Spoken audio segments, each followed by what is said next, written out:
everybody, this is Pam at the Paper Outpost. Do you have unfinished projects? I thought I didn't, and then I found out I did. Yeah. Okay, so I did a little cleaning up, and I found some unfinished projects. So I thought I would finish them up and take you along for the ride. I want to see how I can tweak these, make them fun, different, and just playful. I really thought I didn't have unfinished projects. If I was a rooster, I would be crestfallen. Yes, I would. Okay, so here's a little baby project I was, did at one point. And now here, this is the one I think I might work on today. This one's kind of cool. I'll explain that one. And this is a covered fabric book, which I would definitely want to turn this into a journal as well. So this particular one, it has foam board on the inside, not the hard stuff, but like a foam sheet, you know, the stuff we rubber stamp on.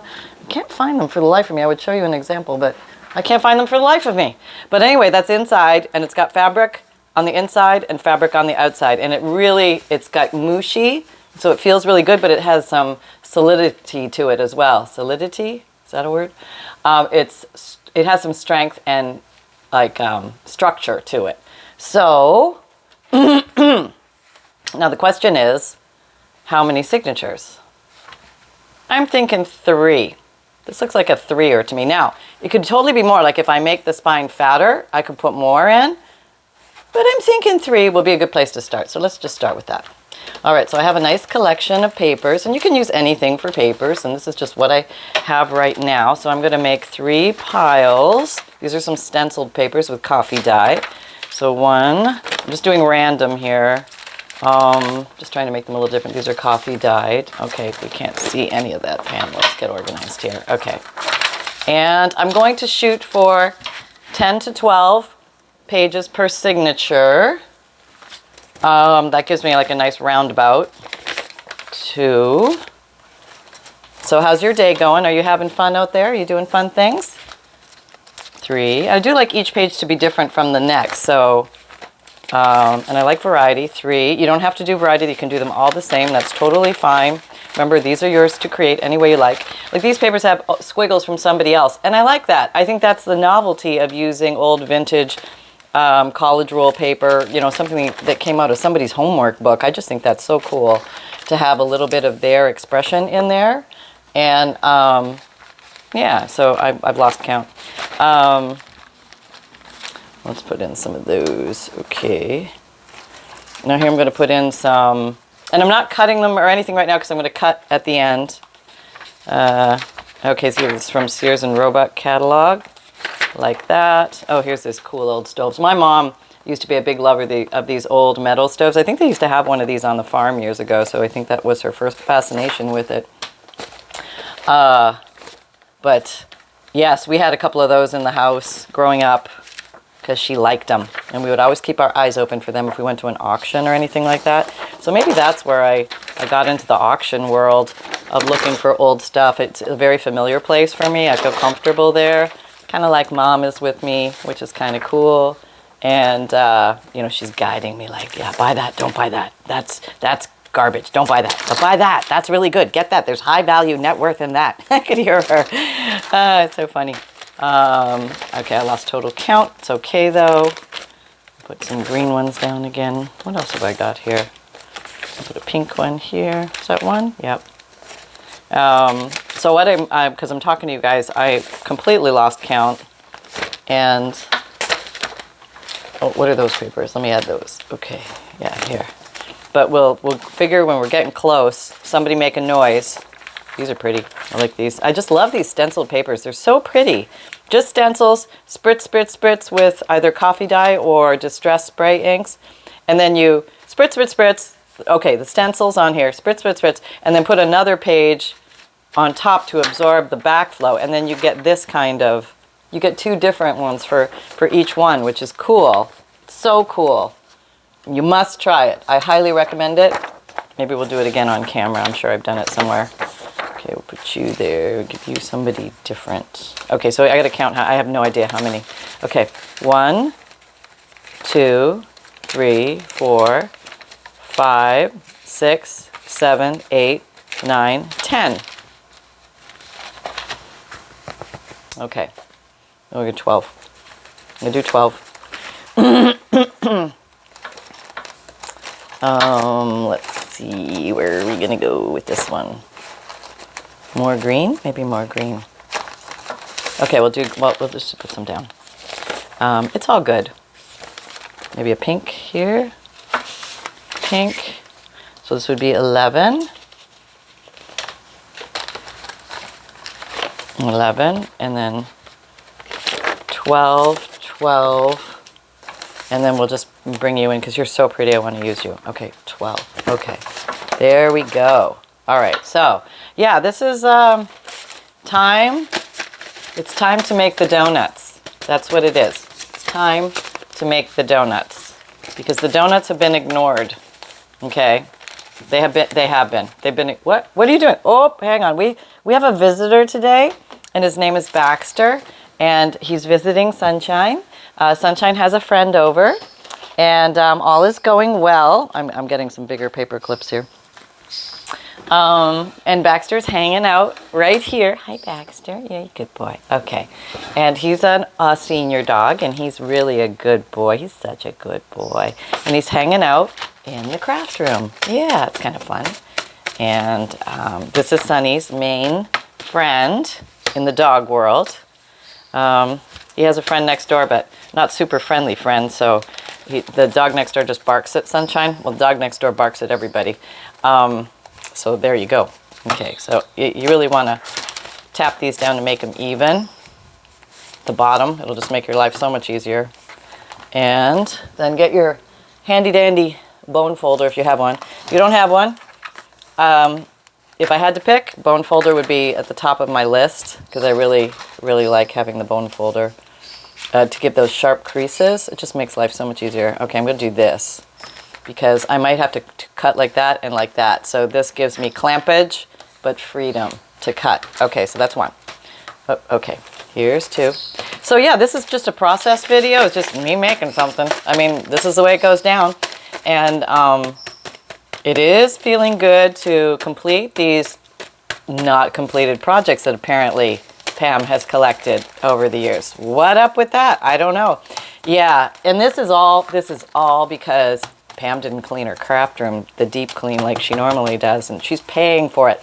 And I want you to feel my pain and not walk in my path. I want to take one for the team here and show what happens when you completely ignore cleaning your craft room. You completely forget about what you made, and it gets piled up and hidden under stuff.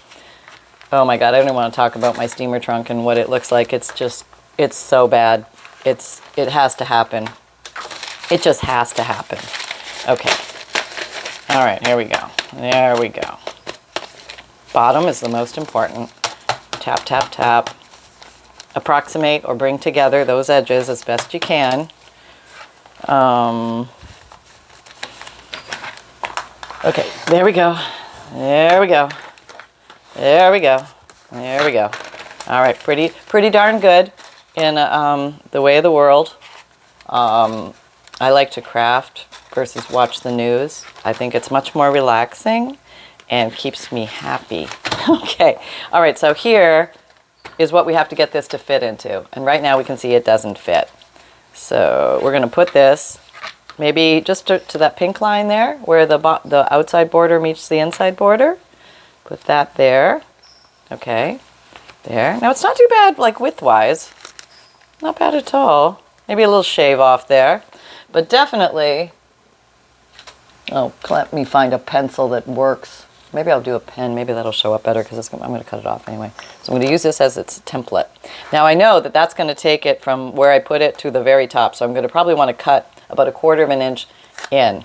And maybe just shave a hair off of this. We'll see. I don't know. That's pretty darn good. We may not even do that. It's fitting. I love it. Okay, you want to know the size? Okay, I'll tell you. Just the way it's working right now. Now this may show more, as I put more signatures in, that's going to fatten the spine. That's going to retract these sizes. So I might end up having to cut that. I'm well aware of that. I'm hoping I don't have to, but sometimes you just have to. Okay, so now I have this. Now that's all I need to measure because I'm going to cut them all at the same time. yielding 3 signatures cut in the exact same place, but I only really have to mark 1. Now I'm going to get a big clamp. I'm going to clamp-a-rooney these. Oh, I already have these here from the last time I clamped. Okay, so actually I can, since I'm not cutting down here, I can clamp here. These are bulldog clips. If you've never experienced them, good to have in the craft room, handy. Really good grippers. They come in all different sizes, shapes, colors. Oh, gosh, you can have fun with clamps till the cows come home. But they're very functional, utilitarian. You want to make sure that your spines are aligned, very important, and your bottoms, okay? So your spine and your bottom, just like on your body, you want to make sure those are aligned. It's always a good thing. All right, now, I'm going to migrate a little bit. I'm going to maybe even move this one completely because I'm going to come in there with the ruler. And the ruler of rulers, I cannot find my favorite ruler. And that's because I didn't clean up. Because it's buried somewhere, and I fully own that. I do. I'm aware. And it's costing me in the great scheme of things. I think I'm going to give myself a fresh blade because I'm telling you, having a fresh blade in these certain situations is, okay, close your eyes and look the other way. Okay, yeah, all right, got that? All right, good. Okay, in the garbage. All right, I know there's a Sharpie in there, so I throw it out in the big garbage without squashing down. Don't squash down if you do that. If you put your blades in there, it's probably not safe. You probably should put tape on them and put them in a glass jar or something. Yeah, whatever. Okay. See, I don't have kids, so. But yeah, be careful with that kind of stuff because that could hurt somebody. All right, even, you know, the garbage man, it could hurt, so be careful. Protect your garbage man. I'm going to turn this over. I think there's a nice sharp finish there. There's good, there's good. We're lined. We're going on that line. We're going to go, that is the line. Now we're going to go 1/4 of an inch this way. That's what we want. And I do this all the time. I do a 1/4 inch down, and you look, now I'm going to say this, and it's not going to be, it'll still be as tall as the book. I don't know why. Okay, I'm hoping not this time. Okay, so firm, slow. And the sharp blade just, oh my gosh, it makes all the difference. Now, you would say, well, why don't you use the one, the magnetic that has traction or the cork one? Because you have a cork ruler somewhere. With the cork on the bottom of the metal, that gives you nice traction. And you don't have to push super hard unless your blade is dull. Okay, so I got the second signature off. See how nice, it's like butter going through here. I'm almost through. There, 3. So how easy is that? That's all 3 signatures cut at once. The magic of television, right before your eyes. Let's see if this fits. Yep, there we go. And as predicted, it sticks out just a smidge. All right. So I could trim it, which would be a little cumbersome because it's kind of hard to trim this kind of an edge. But I might just sand it down. I might have to sand it down a little bit. Oh, let's see how I did on the... Oh yeah, I actually did okay. It worked that time. I love it when it actually works the way it's supposed to. So a little bit in from the bottom, a little bit in from the top, 3 nice signatures. And this one could be a writing journal, meaning I don't overload it with stuff, or I could decorate it and overload it because it has a lot of room to grow. Okay, in my opinion. All right, so now we're going to do some hole punching. Hold on. Oh, wait. We're going to grab the Crocodile 2 Big Bite to punch some holes. And we're going to get some thread. I use wax thread. You can use embroidery floss. Just really make sure that it's strong and will not... is that the right color? No. I want the greeny one. Brown. Greeny. Okay. Make sure that... And I need a needle. I need a big eye needle for the blind. That's me. And a dull tip because I caused myself problems. So this is the big eye needle. You're so big. Okay. This is the big eye needle. See the big eye? And it's very dull on the tip. See, I can do that without injuring myself. So I have 3 signatures. So the deal with 3 signatures, you go with your wax thread or your embroidery floss. 1, 2, 3 times the height of your book. Like generous. Just be generous because you don't want to short yourself. There's nothing worse than shorting yourself here. 1, 2, boop, 3. Okay. Was that 3 of them? I think so, right? 1, 2. No, I only did 2. Look at that. I can't count. Oh, no. What's this? Oh, no. I have to do another one. Okay. It's very different. 1, 2, 3. When you're crafting and talking versus just crafting, it's a world apart. So those of you that have, you know, you're doing videos and you're crafting and stuff like that, you get me. You know what we're talking about, right? Yeah, we totally get that. Okay, so now we're going to place. Always retract your craft knife so it doesn't fall on the dog or stab you. What's this? Big fine tip. Faber-Castell marker. Okay, and fine. I'm just using this to make dots so that I can see where on earth I'm supposed to punch. Okay, so now determine your front, and this is like, doesn't matter because it could be either way or any way, but that's okay. So I'm going to decide, it's probably going to be, okay, I know where my middle is. I can see my middle. I'm lining it up on my craft mat. So I'm going to 3. If I have 3 signatures, that means 1 can land on the middle. I'm going about an inch down, somewhere in the middle, and then about an inch up. And now I have to put one like about there, and then about there, and then I have to do the same thing down here.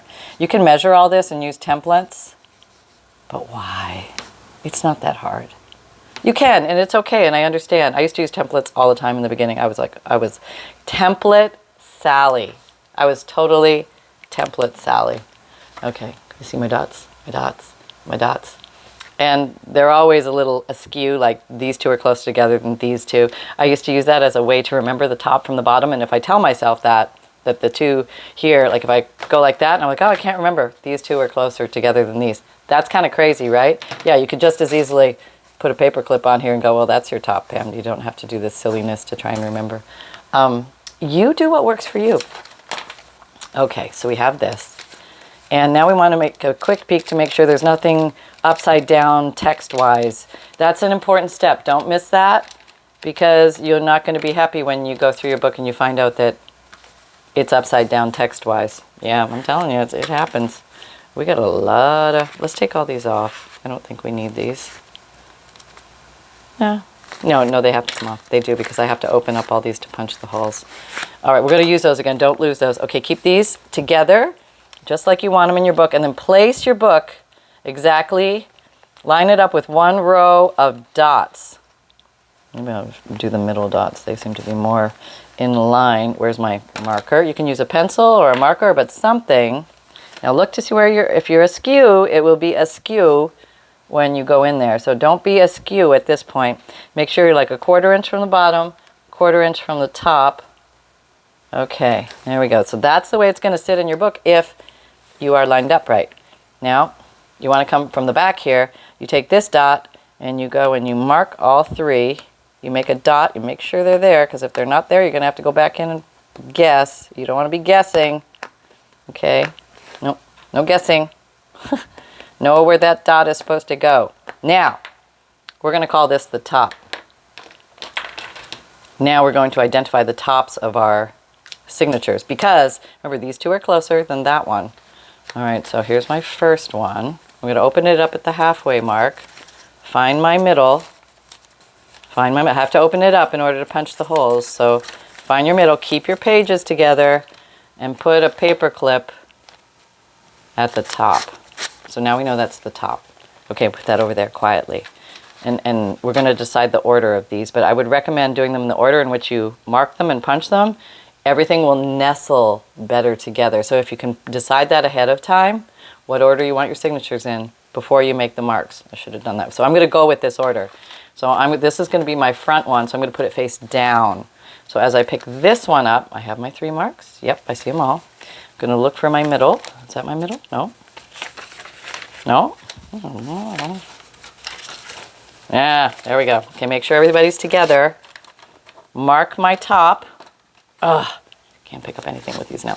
Okay, marking the top, putting it over here on the pile. Okay, grab this one. Okay, same thing. We have 3 marks. 3 dots are identified. We have our middle. No.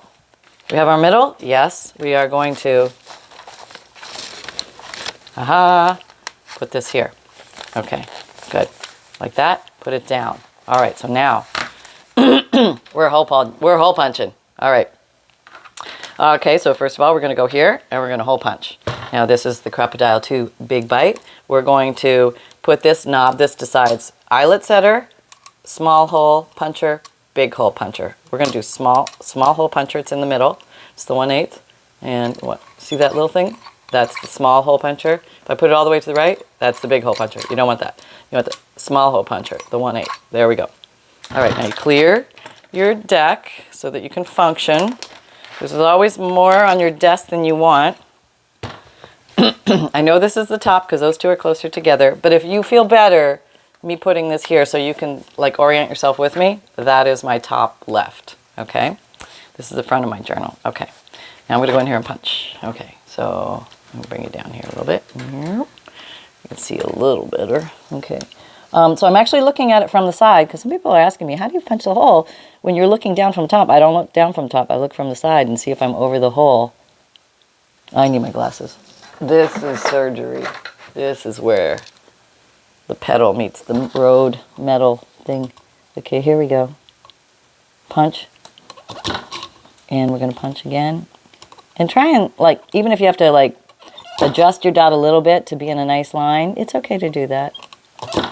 I often have to do that because sometimes my dots are not all lined up. I go askew. It happens. That's my word of the day, apparently. Askew. Okay, here we go. Punch-a-rooney and turn it over. Now I'm not afraid because I'm rotating it. This rotating it thing right there, that thing that I just did with the book, that's what messes a lot of people up because they have to pull their cover out or their signatures out and rotate it, and then they completely lose track of what end is up. That's where the dark side of junk journaling enters the building. Yeah, once you lose sight of what is up, it's like swimming in the dark in the ocean trying to get to the surface, but you can't see which end is up. That's exactly what it's like. Okay, don't put yourself there. Follow the bubbles. Okay, so, yeah, I got these all punched. Looks like in the back, so it's a little frayish, but we can get through that with the sewing, so that's not a problem as long as we have a hole there. Okay, so now we're going to take a signature. We're going to look at, this is our front left, right? I like to fold it back a little bit upon itself. And then punch, I'm going to do the same thing. Okay, so this is what it looks like top down. And you'll see, like, you cannot see where I'm punching, but I'm looking from the side, so I can see where, and I'll show you that view. Oh, I can get this. Nope, can't quite make it. I have to rotate it, because this isn't long. This isn't deep enough in here for me to get it all the way down to the next dot, so I had to turn it around. And that's where it happens. Okay, right there. Okay, so this is the back one. Okay. Yep, you can't see. Yep. Okay. This is the back one. Back. Okay. Middle. Middle. Okay. Middle. Okay. Okay. Whoop. Yep. Okay. I'm really watching the fold crease here. I want to punch on that fold crease. That's very important. The fold crease. Okay, going in. Going in. I'm going to bring it down to the side. This is really where I'm looking. Okay, so I can see that's right on the fold crease on the dot. And I don't go on the dot, go on the fold crease. Yeah, because the dot, you may catch the side of your paper as you're marking it, but you want to be on the fold crease to put it right where it needs to be. Okay, okay, sorry, I'm making you seasick. This is signature number 2. Putting this oriented front ways this way. Okay, this is my last one. And this is coming together. All right. Same thing. I'm just going to punch these down. It doesn't take very long. So,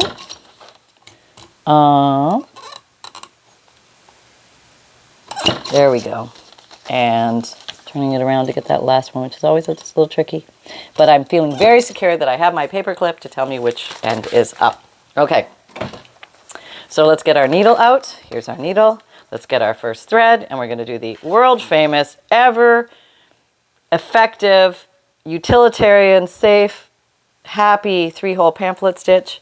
You can do 5. Okay, we're going to start from the back and go to the front. This is my front, okay, because I have a paper clip there. This is the back signature.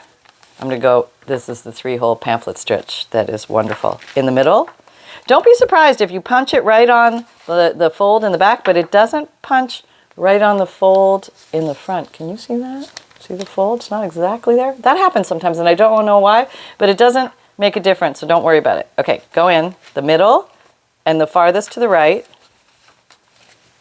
Okay. Then the top, find the hole, okay. And then pull, and the bottom, farthest to the right, okay. And then through the middle again, coming home, Sally. Okay, be careful you don't split the thread, the wax thread that's in there. That's important. If you do, just pull it out and do it again. You can do it from this side or pull the whole thing out, whatever you want to do, it's fine. Okay, so how nicely we are 1 inch, or 1/4 inch above and below. Everything is looking dandy. Okay, these are your angel wings. One left, one right, under the bridge string. Okay, that's how you capture, it's gonna not come apart. Okay, left over right, snug but not tight. Okay, right over left, that locks in the knot in some magical way, I have no idea how. And then one more any way you want to, just for good measure. That's what I do. It's probably not necessary, but yeah, I just like to be extra sure. Okay, is everybody in position? You're looking good. Okay, so now take this and we do the training of the paper. Where is the bone folder? Here it is. Come on, baby. All right. There we go. Now, sometimes I want to migrate a little bit, and you can kind of coax them back into position. So don't be surprised if that happens. All right, it's okay. You just sort of coax it back into the right position, and then you're good again, and everything is good. Okay, I'm going to do this next two a little faster so you can just see the process. And once you get rolling with these, the construction of the journal is not that hard. I mean, sewing in the signatures, what used to be the scariest part for me is now much, now I'm always afraid to say this because this is where stuff happens, but it's a much more comfortable zone where it used to freak me out to no tomorrow. So it's okay now. And it's just a matter of getting your system down. See that short tail? You want to pull that a little bit. Don't get stuck on the edge there. That happens all the time. And then you'll sew it in. You're like, what happened? I don't know. Yeah, and it's that. So you might have to redo that one. That's okay. If you have to redo one, it happens. It happens to all of us, all the time, every day. Yep. Every day. Oh, am I through that thread? No, I think I'm okay. All right, so make sure your tails, your little angel wings are the same length, approximately. That would be nice. Snug but not tearing. Left over right, right over left. Look at all fumble fingers, you guys are watching. And then one more for good measure, left over right. And then pull that down. Turn this over. Train the paper with the bone folder in the position that you want it to rest. There we go. Okay, good. Last one here. Needle, thread, and completing the mission. Okay, here we go. In the middle, here, middle, through, last one up through the top. And here, just load that baby right on there. Pull, leave a decent tail so you can have something to tie with. See how this is wanting to get caught there? Don't let that happen. Keep an eye on that. Yeah, it has a mind of its own when it wants to go over there. You just tell it to come right back here and get in line. Literally, get in line with all the others. Okay, be careful. That's a little short, Pam. Okay. And there. Through. Yeah, okay. Now, get your little angel wings aligned. Okay, they're about the same length. That's good. Get everybody oriented where we want you to sit. Snug but not tearing. The pull on the string. Left over right with the knot. Right over left. Lock it in.